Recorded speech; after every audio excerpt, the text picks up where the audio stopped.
Let's talk a little bit about the John Cena retirement tour at large. It's now over.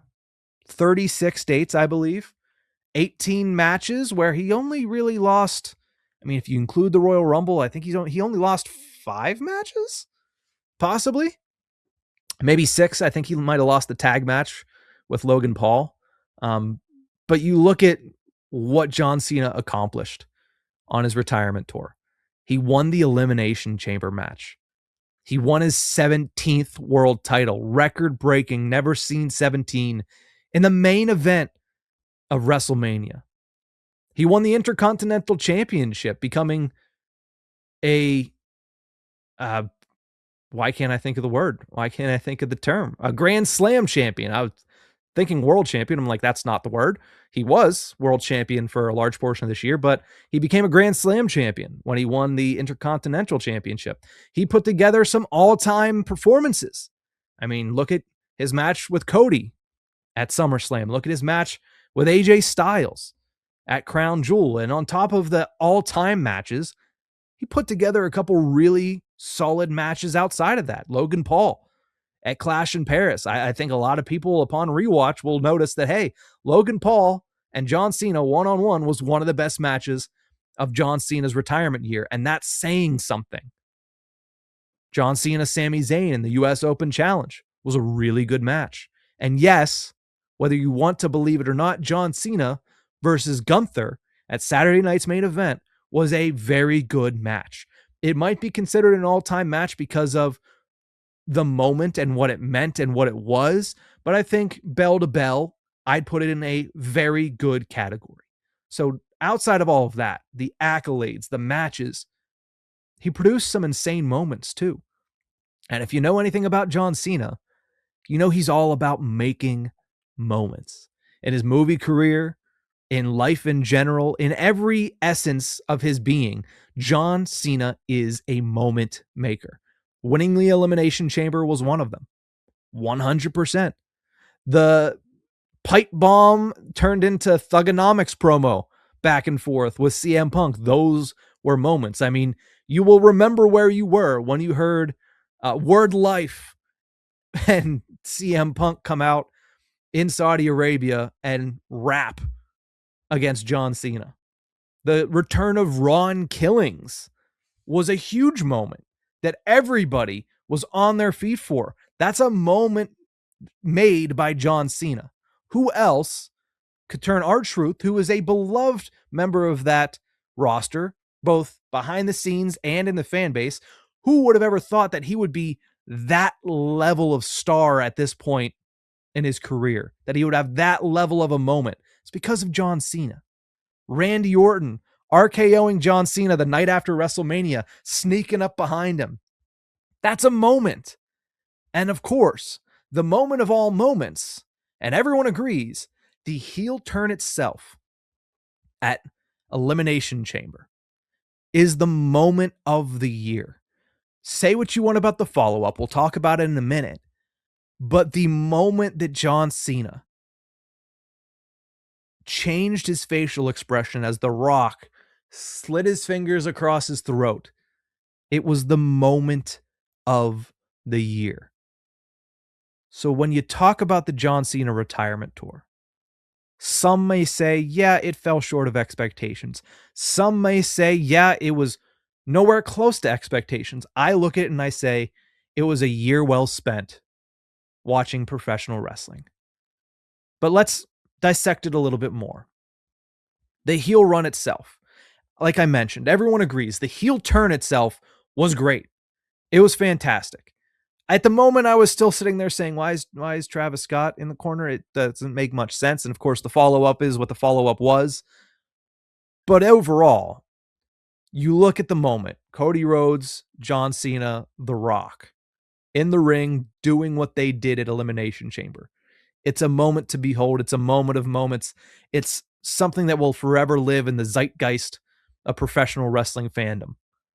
The follow-up, here's where I think my opinion differs from the general public. The heel run was miles better than people are giving it credit for. The only issue with the heel run is a large portion of it, time-wise, was taken up by the WrestleMania feud. And that is the feud that fell short because of the match itself. Right? Some of the promos in there were good, especially once Cody Rhodes finally got through to John Cena as saying, hey, you should take me pretty seriously. And John Cena turned his anger away from the fans and onto Cody Rhodes. Those were some of the better promos of the year. The problem was the payoff at WrestleMania was not what everybody wanted it to be. It was night 2 of a pretty stacked WrestleMania card, and that main event didn't meet expectations. And as John Cena has mentioned on several shows and several podcasts over the last couple of weeks, that was because that wasn't the payoff to the storyline. The payoff was at SummerSlam. That was the beginning still of the story between John Cena and Cody Rhodes. But I will agree, that WrestleMania main event left me wanting more. But if you get beyond that, the run itself was good. The feud with Randy Orton, leading into Randy taking on Cena in St. Louis, was really good. The promos back and forth were really good. The match itself was really good up until when? The end. And why? Because the heel, John Cena, took the easy way out.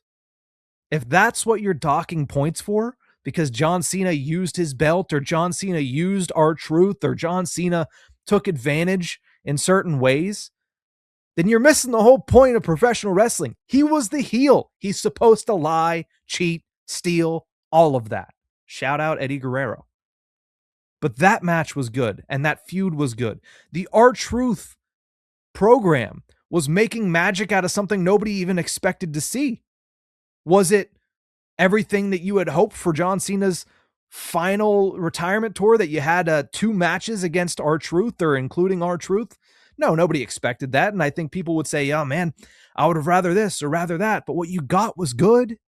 Yeah, you could say I would have rather a lot of things, but what you got there was good. And then, as we mentioned, the CM Punk feud, terrific as well. Right? And then it leads to the eventual face turn in the end of this run against Cody Rhodes in what ended up being an all-time match in the payoff to that story that started all the way back at Elimination Chamber. So when I look at John Cena's heel run, I think it is so much better than people give it credit for. The Mania feud fell flat, and that's mainly because of what happened at Mania. There was some good work done leading into that. But it's just, when you can't land the plane at the biggest show of the year, that's what people are going to remember. So I don't blame people for not liking it. I just tend to disagree. I thought it was much better than people give it credit for. That took up a large portion of the year. After that, I've talked about it before. Absolutely loved what we saw with AJ Styles, what we saw with Sami Zayn, what we saw with Logan Paul. That feud was great. What we saw with Dominic Mysterio was great. And it lends me to something that I'm going to close this conversation out with. The only losses that John Cena suffered outside of the Rumble loss. Actually, you know what? Let's include the Rumble loss, because John Cena, while he technically is one of 29 people to lose that match, he was the last person eliminated. And in so, he set up Jey Uso to become a main event player for the entirety of 2025. He put Jey Uso over in that moment. That was the ascension of main event Jey Uso to a guy that people like, to a guy that people now have to respect as a top of the card competitor. Somebody who is going to, and did end up going to WrestleMania and winning a world championship. That all started with John Cena. So he set up main event Jey Uso to take that next level, that next step in his career. Fast forward to SummerSlam and his next loss to Cody Rhodes. At that moment, John Cena crowned Cody as the face of WWE today. He passed the torch, as some would say, to Cody Rhodes. His loss to Brock Lesnar at WrestlePalooza, that Remains to be seen whether or not that was the right call, because how do you pay it off? I understand the reasoning behind it.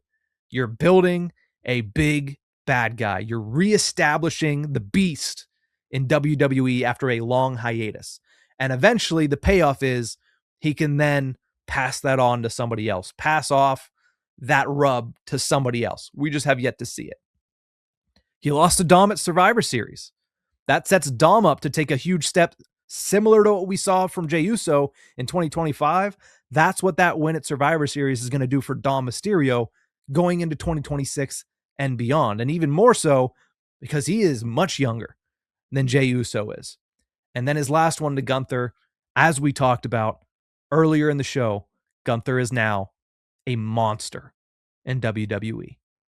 Everything he did, every time he lost, it was meaningful. When he won, he made history. And along the way, he made memories. I think at the end of the day, if you're looking at this retirement tour and you came up disappointed, it's because you didn't get what you wanted specifically. But I think when you look at what you got out of this 365-day goodbye to one of the greatest of all time, you got more than you could have asked for from John Cena and from WWE. And for that, I'm very grateful.